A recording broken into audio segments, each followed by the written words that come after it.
again to another edition of Productivity Vibes with Coach RD, and I'm here today with a special person. But before I say that, I want you to say, tell your neighbor, it's awesome day today. It's a great day today, right? Okay, good.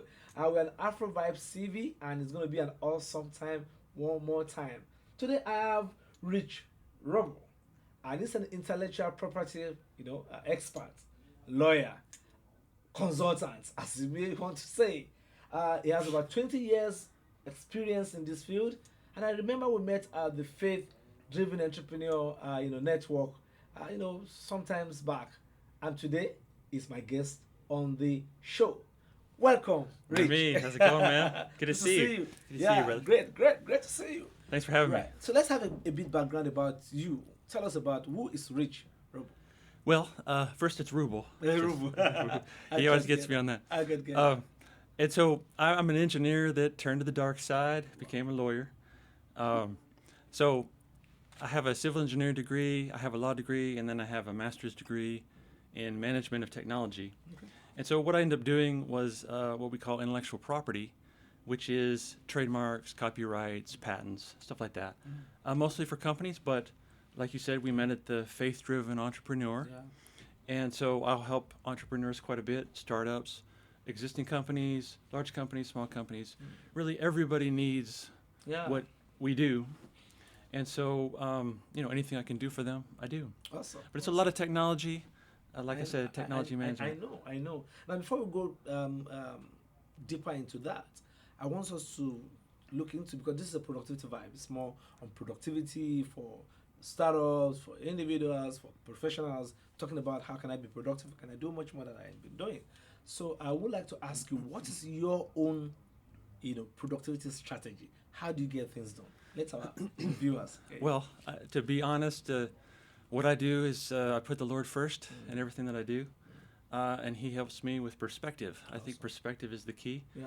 If you keep things in perspective, you do everything better. It's if you put the Lord first, then everything will flow from that. That's my philosophy, and He'll help me to, frankly, slot things. And then you've got some other good wisdom, like I forget what it was, 7 Habits of Highly Effective People, where you focus on things that are important first.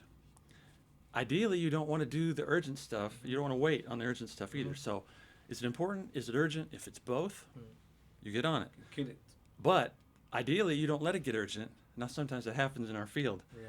right? Someone will bring you something, and it's due in a few days. It's like, okay, it's urgent and important. I got to get on this. I got to put aside other important stuff to get on this. But urgent, important. Actually, I have 2 boys, age 14 Wow. and 11, almost 12. Wow.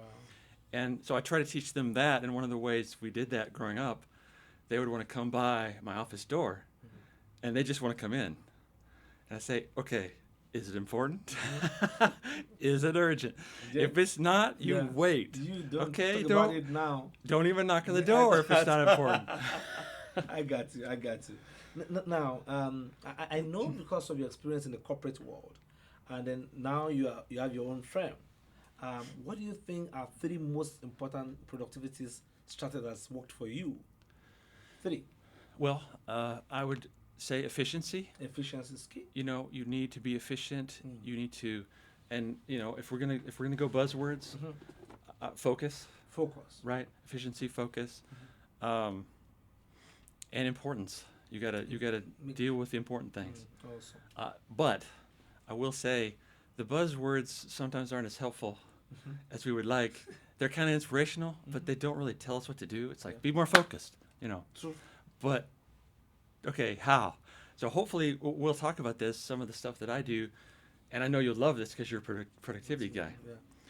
We'll talk about some of the things you can do and that your audience can do on their own without a lawyer for free to actually accomplish something ahead of time. Do you see what I mean? And so if they can do that, then they'll be ahead of the game, and then they'll be that much more informed when they do, and they will eventually need the lawyer to do this kind of stuff.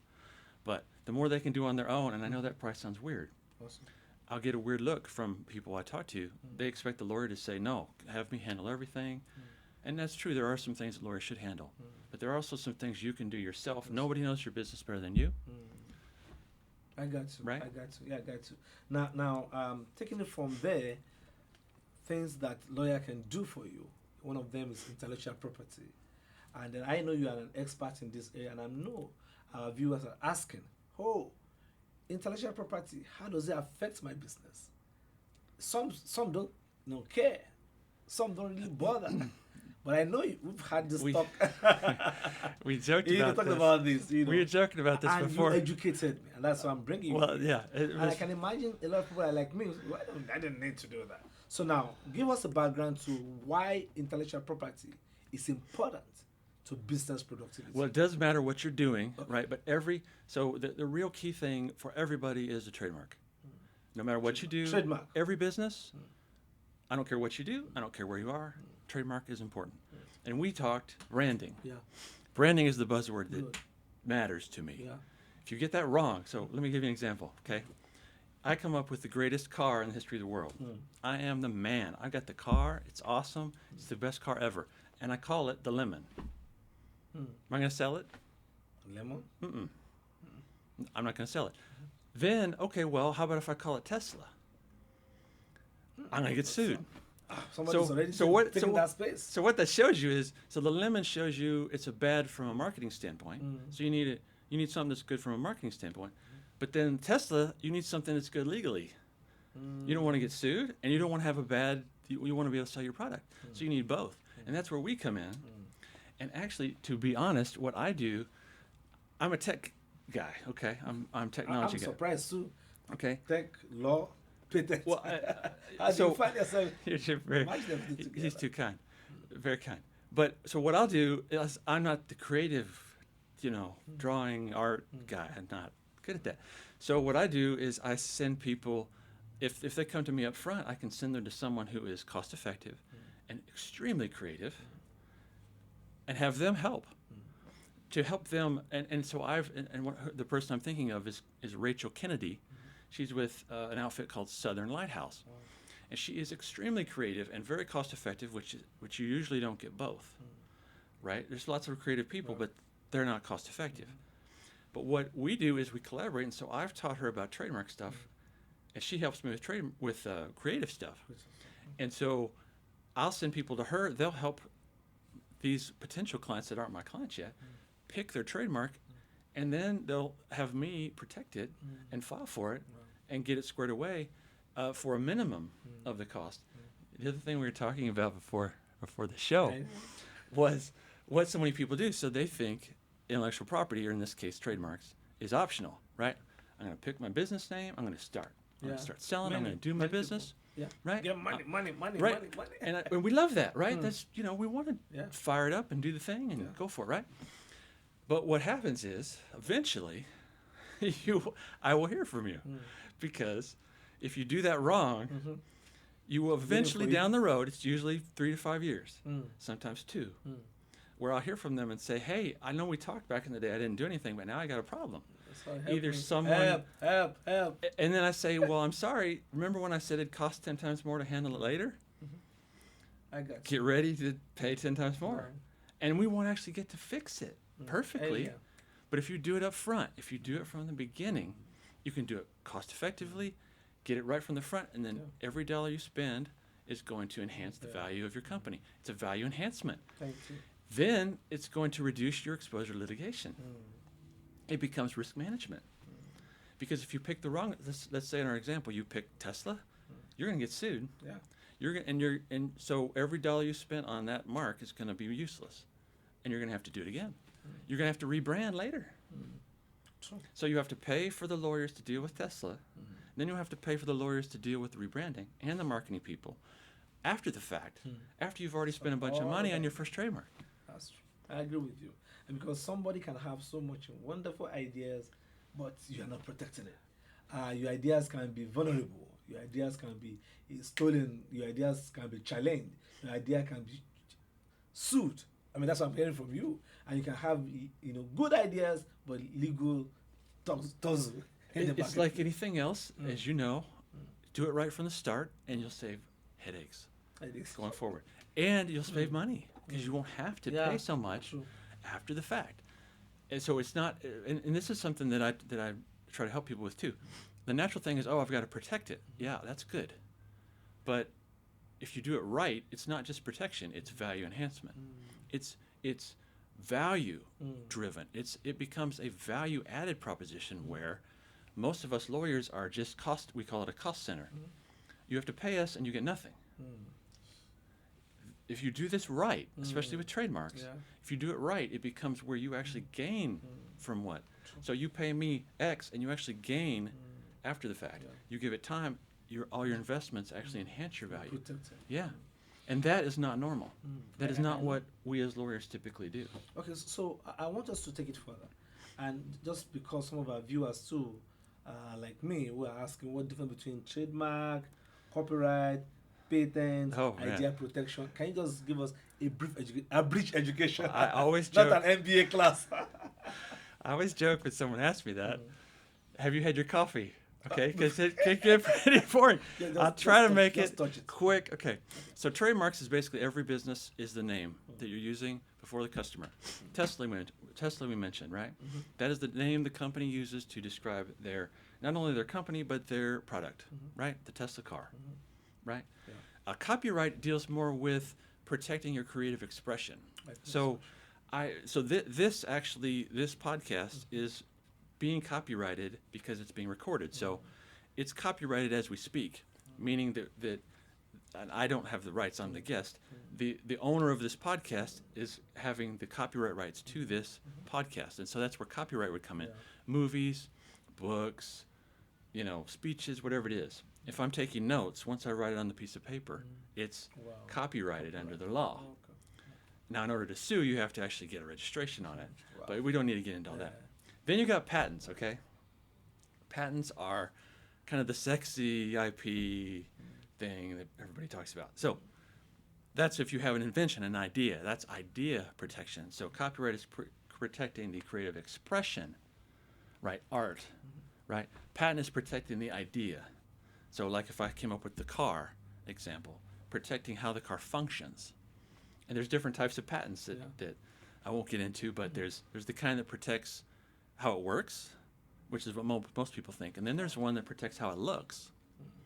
And that's something that we often do with, like neat designs that may not be different enough to get what we call a utility patent on, but they look cool.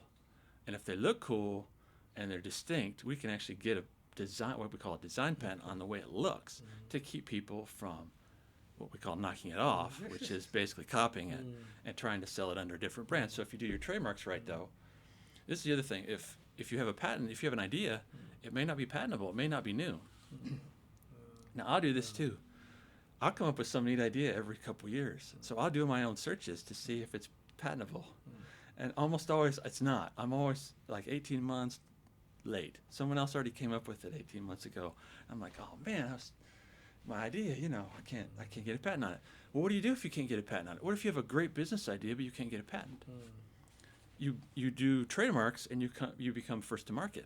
Tons of successful companies out there that couldn't get a patent, but because they did their trademarks right, they're first to market, and that's a huge advantage. Huge advantage. First to market. Yeah, I know that. Thank you for in our discussion.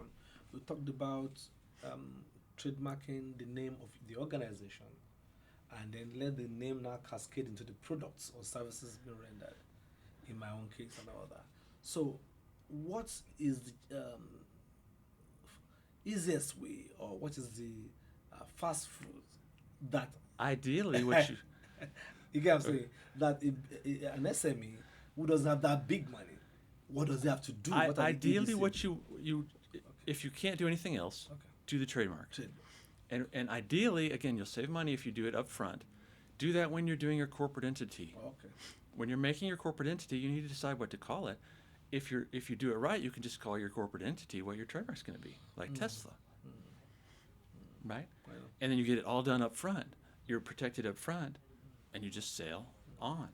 And then you can do sub-brands, so Tesla, and then whatever it is, Model X, and Tesla Model Y, and so you use that as your jumping point. Again, if you do that right, and that's why trademarks are so powerful today, and that's where your real value is. If you do it right, then you use that in all your social media too.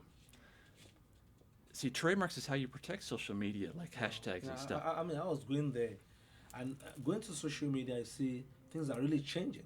And if you look at the trends going on now, there's a new app by Mark Zuckerberg, Meta, called Oh yeah, the threads. Threads, Yeah, and Twitter. And then I all learned, sorts of stuff. and I learned that, and I was in trends, and I saw that, oh, it's almost the same template that we use, to tweet. It's really similar. really we may not get, we may not get into that. Almost always the same. Now, how That's do a you different story. how do you template? How do you trademark or That's detailed. patent So that's software, okay. So interface, landing page? you're talking copyrights for that. I don't know. I don't know and what you're that talking means. trade secrets.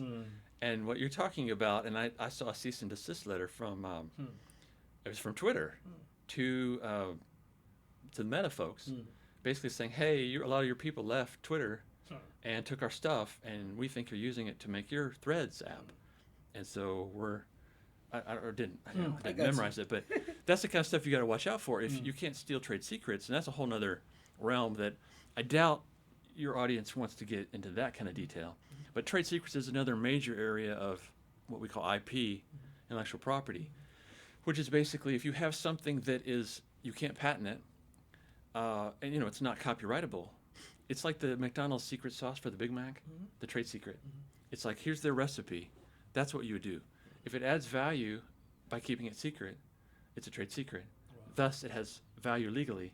Thus, you could protect. And so, what you do is you have your employees sign stuff to where they can't steal it. Awesome. Basically. Awesome. All right. And you're still awake. This is a great sign. I mean, it's something to think about, especially in today's world. And I'm gonna, when I come back, we're gonna go on a short break now. Oh, okay. And then when we come back, we're gonna go deeper into the IT, technology, innovation, and protection. Okay. So Cool. I'm sure you guys have your pen and papers. You've been learning so much from, our intellectual property lawyer today. So we'll be back in a few minutes, and then just let's pay the bill, and then we'll be right back. See you.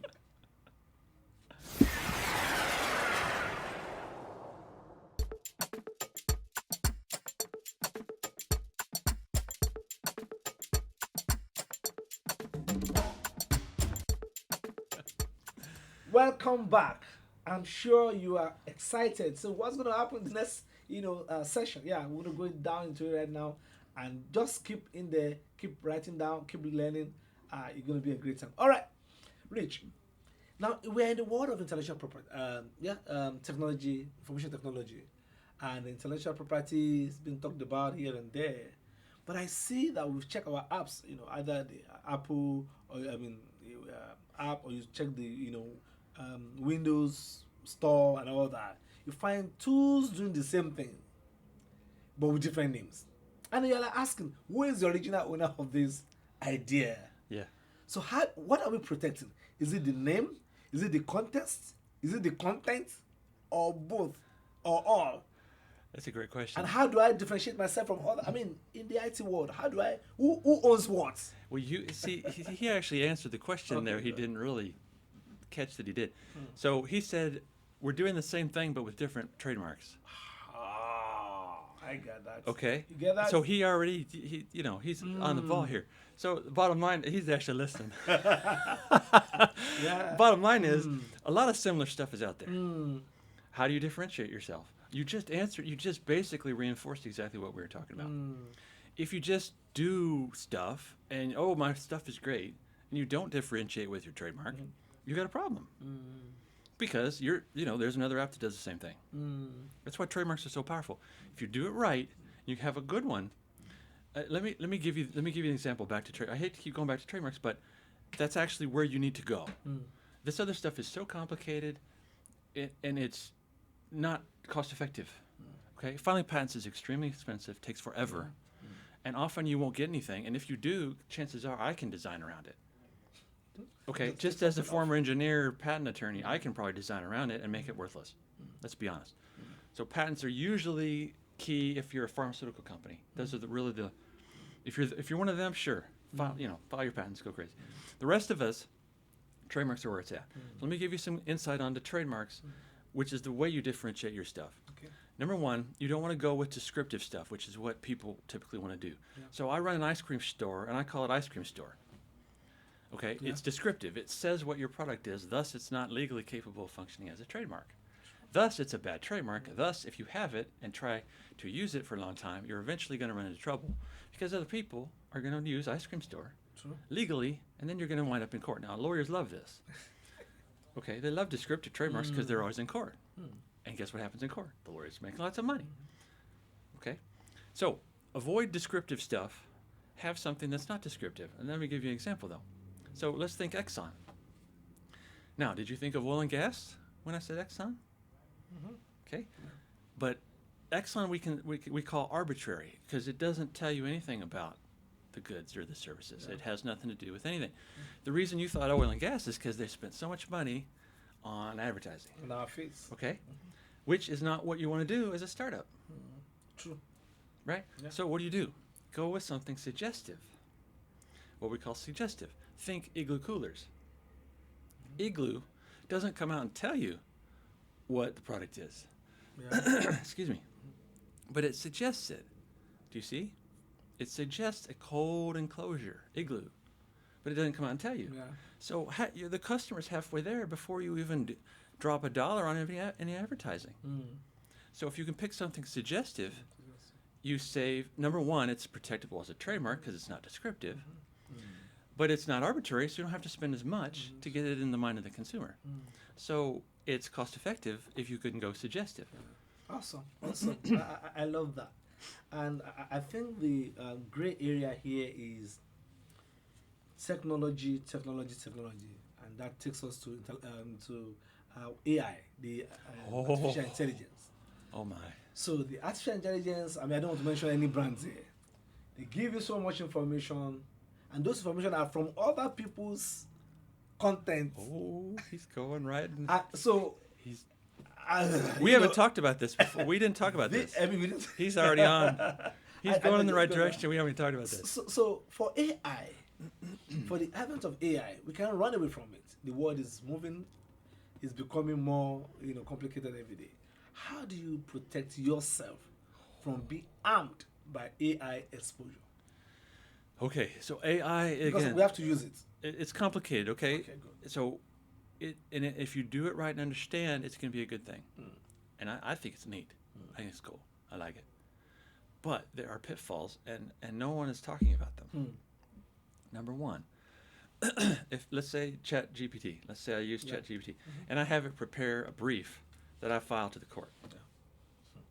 Number one, I read a story about that happening to some lawyer who actually took what Chat GPT did and filed it to the court and didn't review it.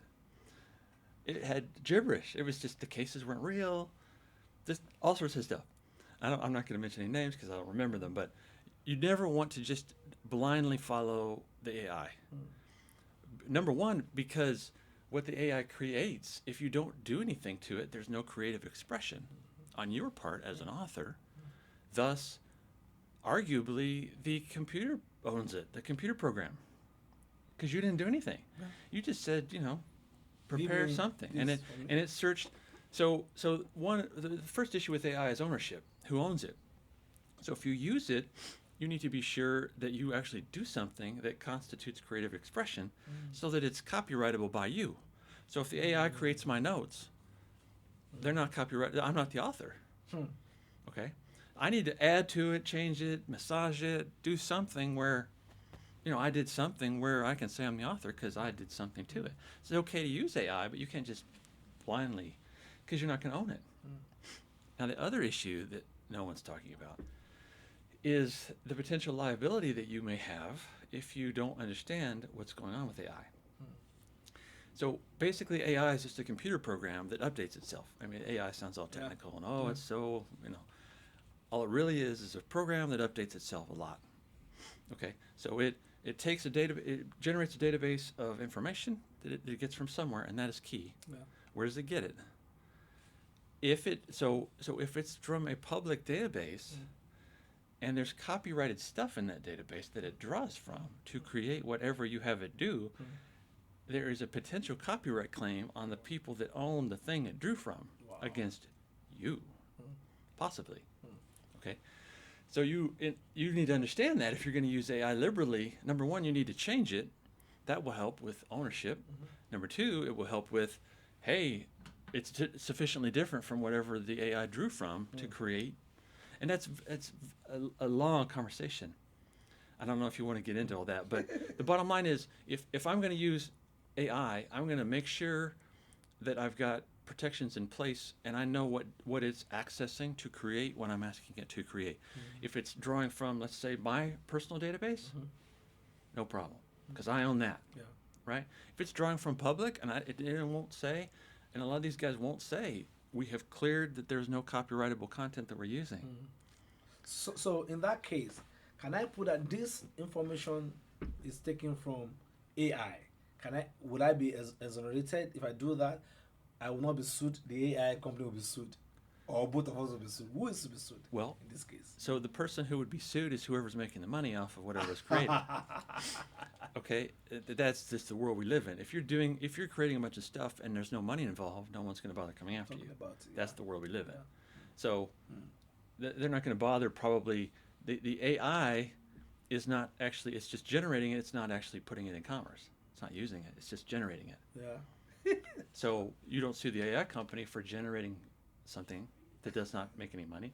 They sue whoever is taking what the AI created and putting it into commerce and making money. So whoever owns the original that it's based on comes after that person.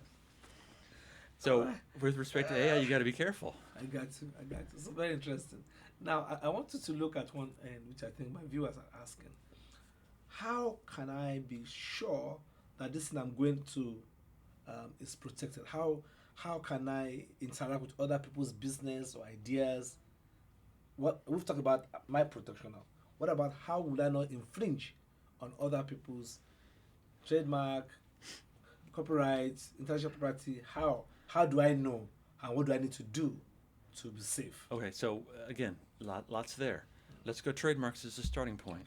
If you do it right, meaning from the start when you incorporate, what will be done as part of deciding what trademark you're going to use will be a search of existing rights, basically of the United States Patent and Trademark Office website, which would tell you who owns what and who has decided to protect their stuff. And basically we call that a clearance search, which I do whenever I file an application. I just do that as a matter of course. If you do that, you will be clear from there on, because you will know at the point you start using it, you're clear. That's the other reason to do it right. If you don't and you just start using, and this happens a lot. It happens so often. It's really rough to see. If you just start using, someone else can come in that knows what they're doing. So you start using yours, but you're just doing business.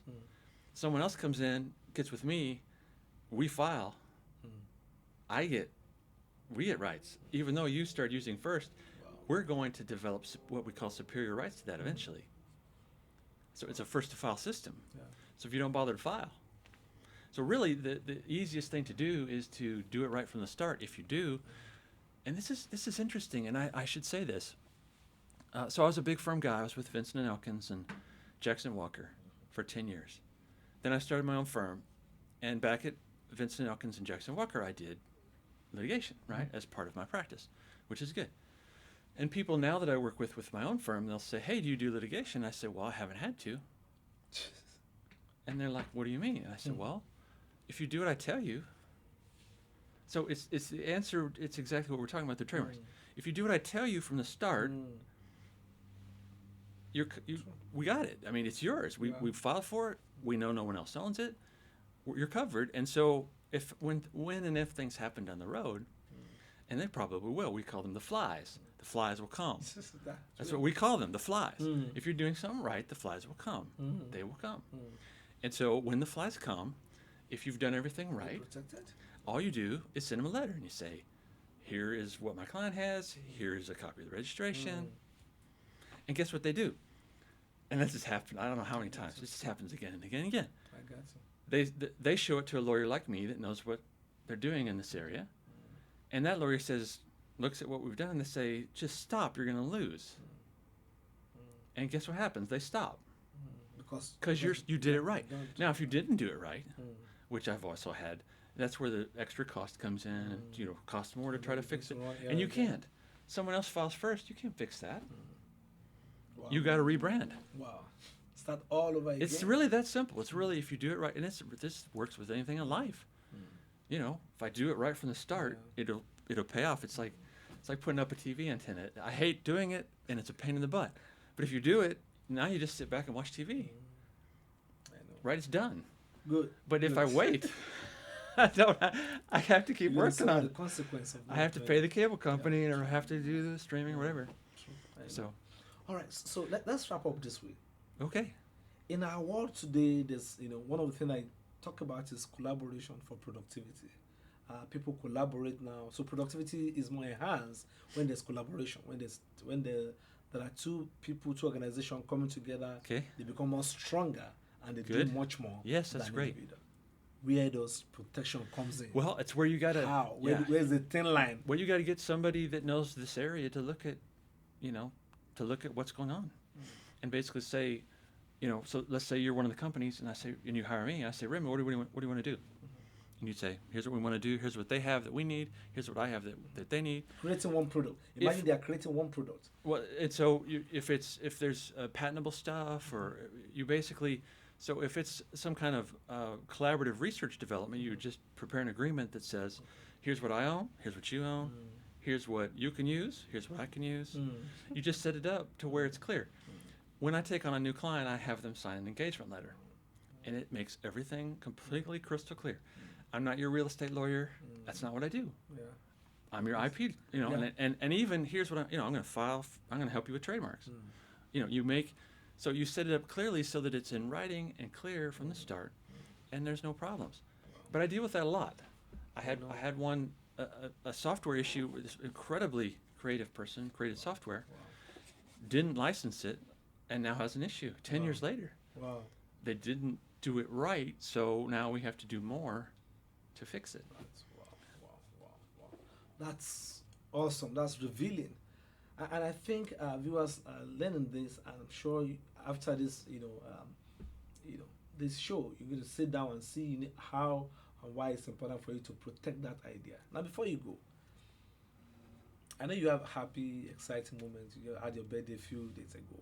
What makes you happy? What makes I see you always excited. What is the secret of your always been this smile on your face? The joy of the Lord, man. Joy of the Lord. I'm sorry. Tell us Just about it. put the Lord first, and the rest.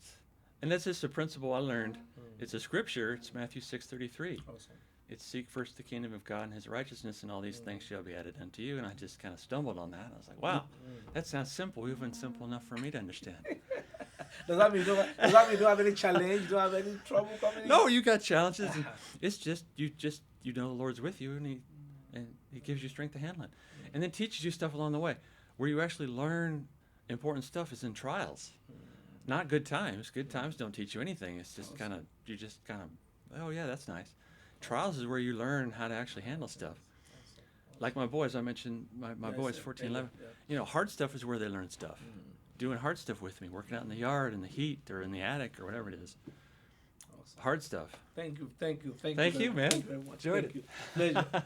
All right, guys, it's been awesome time with the intellectual property guy today, and it's awesome. And I'm sure you're gonna look for this link and watch it all over and over and over again.